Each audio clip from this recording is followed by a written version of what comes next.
তো hello guys, আসসালামু আলাইকুম। আশা করি সবাই ভালো আছেন। তো আপনাদের দোয়ায় আমিও আলহামদুলিল্লাহ অনেকটা ভালো আছি। তো আজকে ভিডিওটা হলো আমরা সব পোলাপান মিলে এসে বসে গাপ পাতে। তো এই ভিডিওটা হলো অনেক দিন আগের, আমি ঈদের বাড়িতে গেছিলাম বেড়াইতে, তারপর ভিডিওটা করছিলাম। তো সময়ের কারণে এডিটও করা হয় না এবং কি ছাড়াও যায় না। আরে ভাই, সত্যি কথা বলতে সব পোলাপান একসাথে থাকলে মজাই হয় অন্যরকম।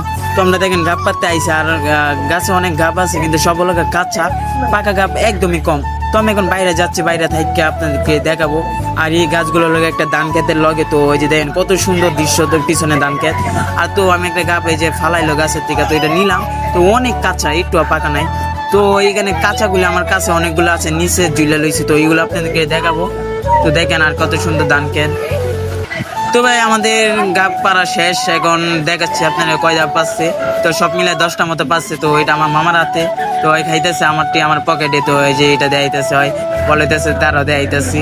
তো ওই যে অনেকটি পাচ্ছে, ওর পকেটে আরও আছে, অনেকটি পাড়া হয়েছে। তো পাকা পাকা আসলে গাপ অনেক মজা লাগে। তো আল্লাহ হাফেজ, আজকে ভিডিওটা এতটুকু, সবাই ভালো থাকবেন আর ইউটিউব চ্যানেলটাকে সাবস্ক্রাইব করে দিবেন।